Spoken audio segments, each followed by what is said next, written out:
चिंती और तांगे वाला ले गया सब्जी मंडी, कहीं 30 हजारी के गिरजे के पास। मधु गिरजे के पास जोर से कहा लगाती है।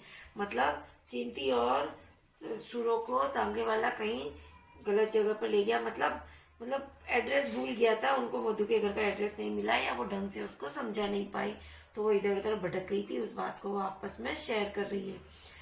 चिंती अपनी बात जारी रखते हुए, तब इन्हें ख्याल आया कि मंदिर तो हनुमान का है। फिर नई दिल्ली वापस आई। मधु फिर जोर से हंसती है।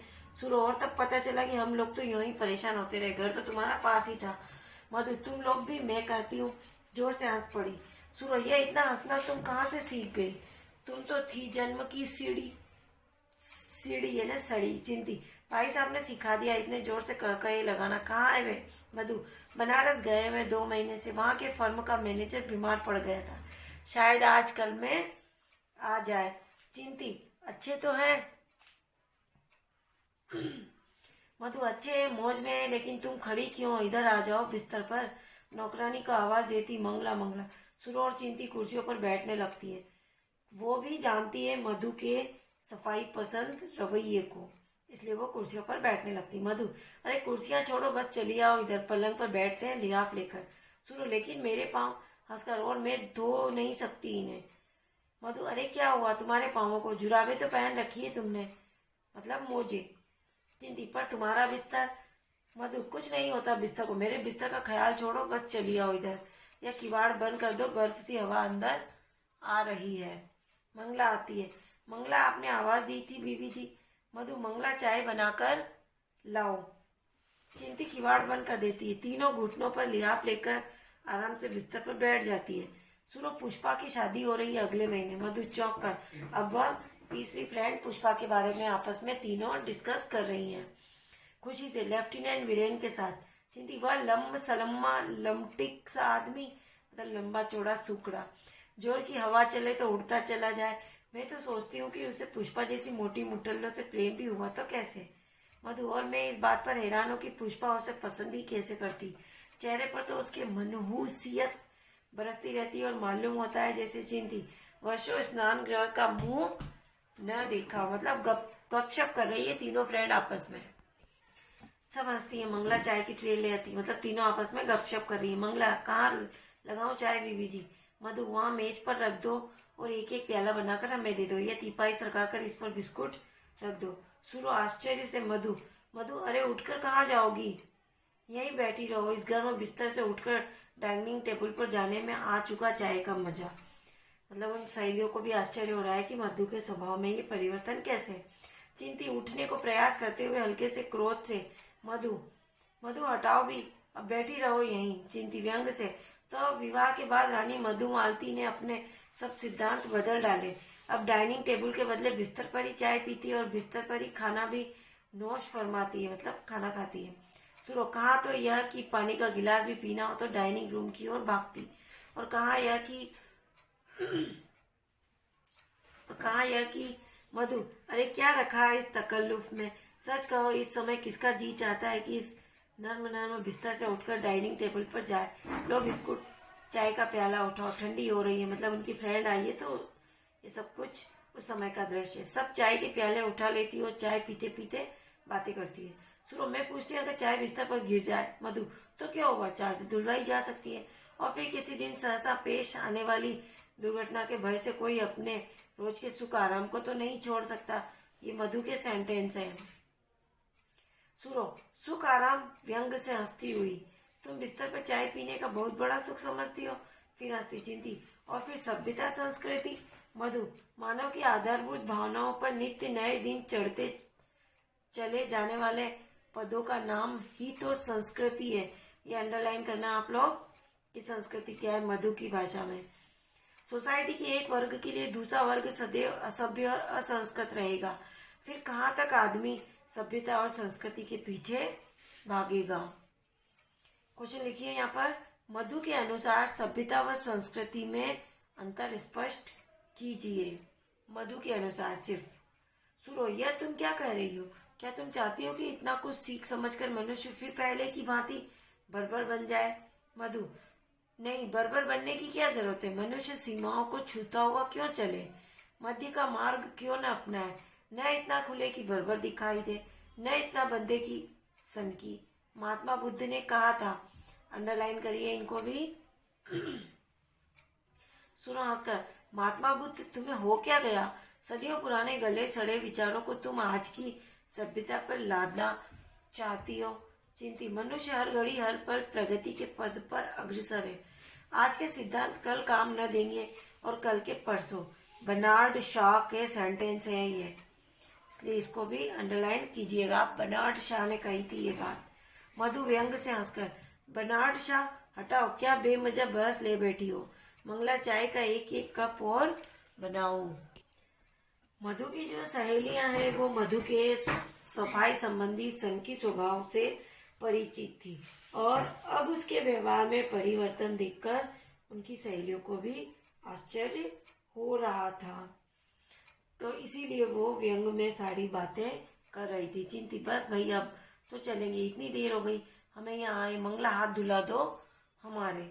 अरे भाई एक एक प्याला तो और लो। नहीं मधु अब चलेंगे, वहाँ सब लोग परेशान आ रहे होंगे। हमने कहा था हम केवल मधु का घर देखने जा रहे हैं, एक आधे घंटे में लौट आएंगे, और यहाँ आते 2 घंटे लग गए। चिंती, स्नान गृह किधर है? हम वहीं हाथ धो लेते। मधु, अरे क्या धोगी इस सर्दी में हाथ? नहीं भाई हाथ तो हम जरूर धोएंगे, चिप चिप कर रहे हैं। मधु, तो मरो मंगला। मंगला इनको हाथ धुलवा दो। सुनो बाथरूम। अरे बाथरूम में जाकर क्या करोगी, इधर बरामदे में ही धो लो। किवाड़ खोलकर सुरो और चिंती हाथ धोती। मधु चुपचाप अपने प्याले की शेष चाय पीती है। सुरो गीले हाथ लिए वापस आकर, तौलिया कहाँ है? मधु, तौलिया नहीं दे गई मंगला। अच्छा वह ले लो जो खूंटी पर टंगा है। सुरो क्रोध से, मधु तुम भली भांति जानती हो। मधु, मंगला इन्हें अंदर से एक धुला तौलिया ला दो। चिंती भी गीले हाथ लिए आ जाती।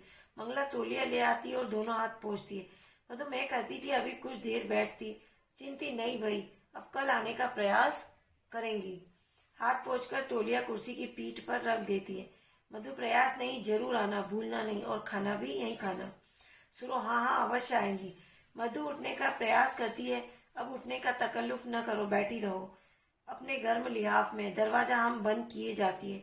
बर्फ सी हवा अंदर आ रही है। हंसती हुई दरवाजा बंद करके चली जाती है। मधु, मुझे एक प्याला और बना दो मंगला। मंगला प्याला लाकर बनाते हुए, ये कौन थी बीबी जी? मधु, मेरी सहेलियां थी, कॉलेज में हम साथ साथ पढ़ती थी और हॉस्टल में भी साथ साथ रहती थी। कुछ क्षण चुपचाप चाय पीती है, फिर मंगला। मंगला जी बीबी जी। मधु, मंगला चाय जरा मेरी और देखकर बता तो क्या मैं सचमुच बदल गई हूँ? मंगला चुप रहती है, जैसे अपने आप से। मेरी सहेलियां कहती है मैं बदल गई हूँ, पड़ोसी ने भी यही कहती है। मेरी और जरा देखकर बता तो मंगला, क्या मैं वास्तव में बदल चुकी हूँ? मैं तो 8 पहर आपके पास रहती हूँ बीबी जी, मैं क्या जानूं? मधु अपनी बात जारी रखते हुए, मेरी आंखों में देखकर बता मंगला, क्या ये बदल सकी है? इनमें घृणा की झलक तो नहीं? मंगला आश्चर्य से, घृणा? मधु, मेरे व्यवहार में तकल्लुफ और बनावट तो नहीं? मंगला बनावट और तकल्लुफ? मधु, तकल्लुफ, बनावट, नफरत, तीनों को मैं अपने दिल से निकाल देना चाहती हूँ, जैसे अपने आप से। 2 महीने पहले वे इसी बात पर मुझसे लड़कर चले गए थे। मंगला क्या कह रही बीबी जी? आप बाबूजी तो? मधु शून्य में देखते हुए, उनका क्रोध अभी तक नहीं उतरा। इन 2 महीनों में उन्होंने मुझे एक पत्र भी नहीं लिखा। मंगला एक भी पत्र नहीं लिखा? लेकिन मधु व्यंग से, मैं कुशल से हूँ, अपनी कुशलता का पता देना। या मैनेजर बीमार है, जो ही स्वस्थ हुए चला आऊंगा। इन्हें तुम पत्र लिखना कहती होगी? वे मुझसे नाराज है, उनका ख्याल है कि मैं उनसे घृणा करती हूँ। मंगला कुछ भी समझने में असफल होते हुए, घृणा? मधु, ये लघुत्रात्मक क्वेश्चन के 3rd वाले क्वेश्चन का आंसर ही है पैराग्राफ। यदि मैं बचपन से ही ऐसे वातावरण में पली हूँ जहाँ सफाई और सलीके का बेहद ख्याल रखा जाता है, तो इसमें मेरा क्या दोष? लगभग भरे हुए गले से वे सफाई और व्यवस्था की मेरी इच्छा को घृणा बताते। मैं बहुत तेरा यत्न करती हूँ, मतलब बहुत कोशिश करती हूँ कि इस सब सफाई वफाई को छोड़ दूँ, इन तकल्लुफात को तिलांजलि दे दूँ, मतलब इन परेशानियों को।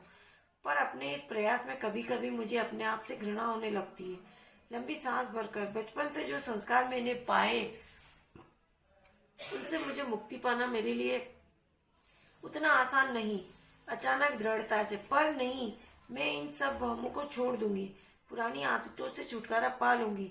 वे समझते हैं मैं उनसे नफरत करती हूँ। ये लघुत्रात्मक क्वेश्चन के 3rd नंबर क्वेश्चन का आंसर है।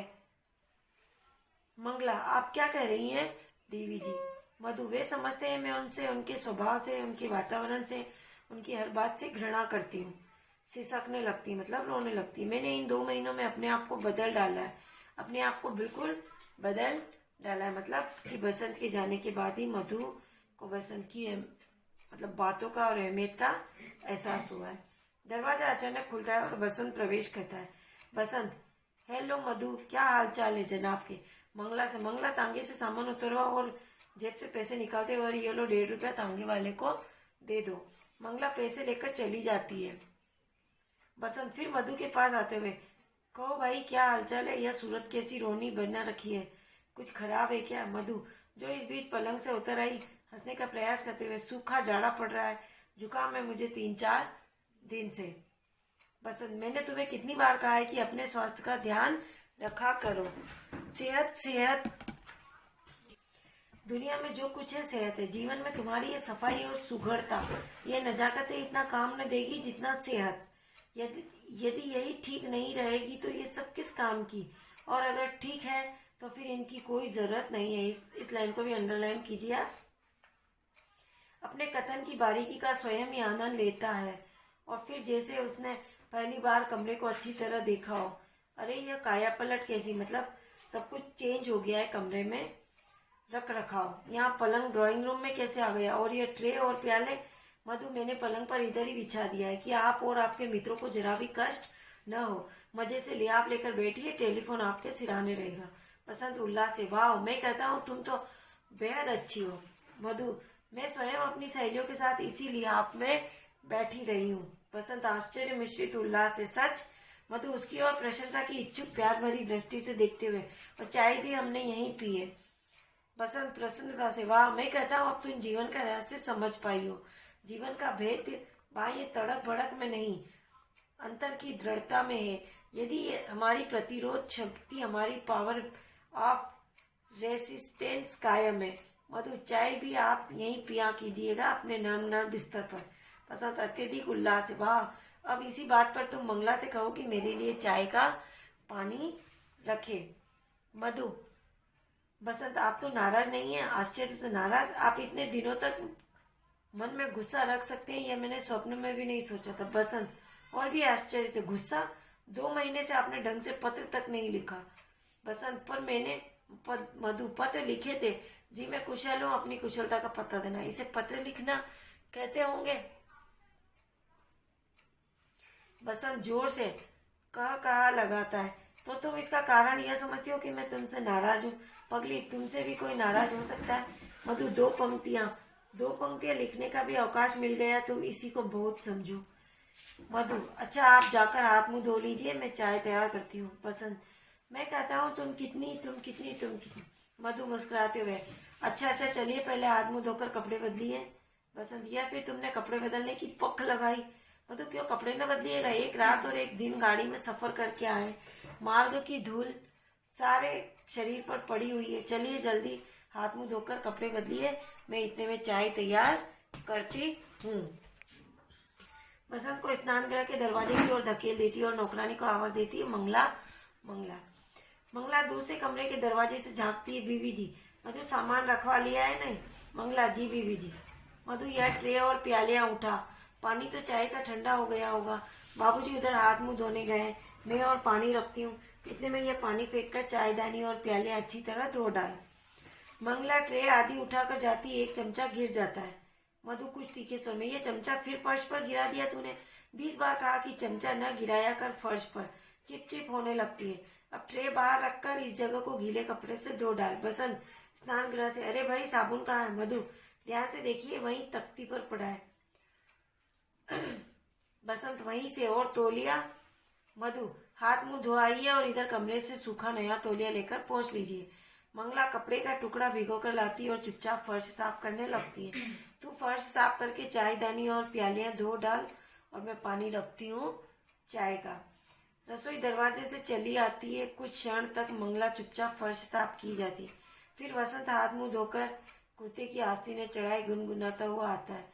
हिंडोले कैसे झूलू मेरा जिया डोले, ये गाना गाता हुआ, और अपने ध्यान में मग्न कुर्सी की पीठ पर पड़े उस तौलिए से मुंह पोंछने लगता है जिससे सूरो और चिंती हाथ मुंह पोंछ कर गई थी।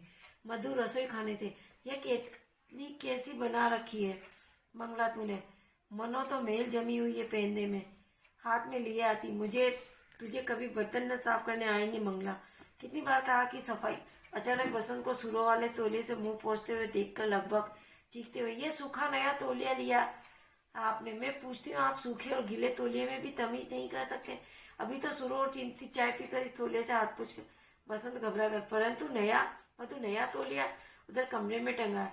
ओ ये कमबख्त तौलिए, मुझे ध्यान ही नहीं रहता, वास्तव में दोनों तौलिए साफ है। मुझे मधु जिम साफ है, जरा आंख खोलकर देखिए, गीले और सूखे। बसंत, मैंने एक ऐनक उतार रखी है और एक ऐनक के बिना तुम जानती हो हमारी दुनिया। खिसियानी हंसी हंसता है। मधु जी, आपकी दुनिया जाने आप किस दुनिया में रहते हैं। अब तो ऐनक नहीं, ऐनक हो तो कौन सा? आपको कुछ दिखाई देता है? मुंह फुलाकर धम्म से कोच में धस जाती। बसंत, या तुमने फिर मुंह लटका लिया, नाराज हो गई हो क्या? मधु व्यंग से हंसकर, नहीं मैं नाराज नहीं हूँ। बसंत चिल्लाकर, तुम्हारा ख्याल है मैं इतना मूर्ख हूँ जो यह भी नहीं पहचान सकता है?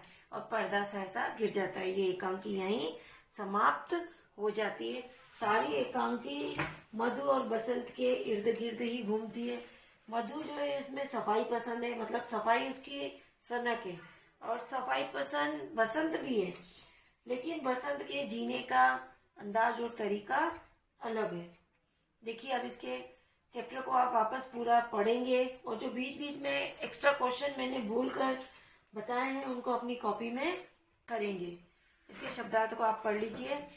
वस्तुनिष्ठ क्वेश्चन देखिए, स्वच्छता बुरी नहीं, पर तुम तो हर चीज की सनक की हद तक पहुंच देती हो, और सनक से मुझे चीड़ है, यह किसने कहा? बसंत ने मधु से। सूरो और चिंती कौन थी? मधु की सहेलियां। उशी और निम्मो से किसे चीड़ थी? मधु को। बसंत मधु की नोकझोंक के दरमियान फोन पर साहब से बसंत को क्या आदेश दिया कि तुरंत बनारस जाने का आदेश दिया बसंत के अफसर ने बसंत को। सूरो और चिंती दिल्ली में कहाँ ठहरी थी? कनाट प्लेस पर मलिक चाचा के यहाँ। अब ये लघुत्रात्मक प्रश्न, चूहा सेदन शाह के लोगों की तंदुरुस्ती का राज क्या था? वो अपन ने चूहा सेदन शाह वाला पैराग्राफ पढ़ा था कि वहाँ के लोग खाने पीने का ख्याल रखते हैं, वे दही और लस्सी का सेवन करते हैं, दही में बीमारी के कीटाणुओं को मारने की शक्ति होती है, इस कारण उनके खून में लाल रक्त कणों की संख्या अधिक थी और वे स्वस्थ रहते थे। मतलब ये आपको इसके आंसर में लिखना है। मधु के मामा ने बसंत द्वारा उनके रेजर इस्तेमाल करने के पश्चात क्या किया? तो उनके मामा ने रेजर को, मतलब जैसे बसंत ने हजामत बनाई तो मधु के मामा ने ब्लेड को फेंक दिया और अपने नौकर से उसे स्टरलाइज अर्थात कीटाणु मुक्त कराया। मतलब गार्डन में फेंक दिया और अपने नौकर को ये कहा कि इसे कर लाओ। मधु अपने बचपन के वातावरण और संस्कार के बारे में नौकरानी मंगला से क्या कहती है? वह कहती है कि वह बचपन से ही ऐसे वातावरण में पली है जहाँ सफाई और सलीके का बहुत ख्याल रखा जाता है, इसलिए वो उसका स्वभाव भी ऐसा ही हो गया है। अब मधु और बसंत में किस बात पर वैचारिक मतभेद है, विस्तार से लिखिए। तो ये आपको इन दोनों के बीच में किस बात पर वैचारिक मतभेद है, इस बात को आपको विस्तार से समझाना है कि यही कि दोनों पति पत्नी हैं और इन दोनों का प्रेम विवाह हुआ अर्थात लव मैरिज हुई है। मधु बसंत को तथा बसंत मधु को बहुत चाहते हैं, किंतु दोनों के बीच विवाद रहता है। मधु स्वयं को बदलने का निश्चय भी करती है, किंतु ऐसा नहीं कर पाती है। मधु एक ऐसे वातावरण से आई है जहाँ सफाई का ज्यादा ध्यान दिया जाता है, इस कारण मधु के संस्कार ऐसे हैं। मधु ने वह साफ सुथरे रहने पर जोर देती है, उससे उनके संबंध प्रभावित होने लगते हैं, मतलब मधु और बसंत के। और बसंत की आदत है कि वह कोई भी तौलिया ले लेता है, मधु ने घर में अपने मदन तथा बसंत के लिए अलग अलग तौलिए ले रखे हैं। इतना ही नहीं, हाथ पोंछने, हजामत बनाने आदि तौलिए भी अलग अलग है। वह चाहती है बसंत अपना तौलिया किसी काम के लिए निश्चित तौलिया ही प्रयोग करे। इसके विपरीत बसंत जो हाथ में आ जाता है उसी तौलिए को लेकर इस्तेमाल कर लेता है। मधु चाहती है कि बसंत सुबह शाम बनियान बदले और पैर धोकर रजाई में घुसे, बिस्तर पर कुछ खाए पिए नहीं। बसंत बताता है कि वह 6 भाई थे और एक ही तौलिया प्रयोग करते थे। कभी किसी को कोई बीमारी नहीं हुई। वह अपने दोस्तों के साथ बिस्तर पर पैरों पर लिहाफ डालकर बातें करते और चाय पीते थे। उसका आनंद ही और था। पैर धोकर रजाई में जाने पर तो रजाई का आनंद ही नहीं रहता। कुछ बातें बसंत ने अपना ली, किंतु तौलिए का प्रयोग करने में वह बार बार चूक जाता था और इसी कारण मधु से विवाद होता। बसंत को भी सफाई प्रिय है, किंतु सफाई को सनक बना लेना इससे चिढ़ थी। उसे लगता था कि मधु उससे घृणा करती है। मधु भी स्वयं को बदलने की कोशिश करती है, परंतु आदत को छोड़ नहीं पाती है। ये आप इसके आंसर में लिखेंगे। एकांकी के आधार पर आज के तड़क भड़क व तकल्लुफ प्रधान जीवन पर अपने विचार व्यक्त कीजिए। यह आप स्वयं करेंगे। धन्यवाद। आज आपका ये चैप्टर यही खत्म हुआ। इस एकांकी को आपको स्वयं को 1 या 2 बार और रीड करेंगे, तब आप इस एकांकी का मूल महत्व और मूल अर्थ समझ पाएंगे।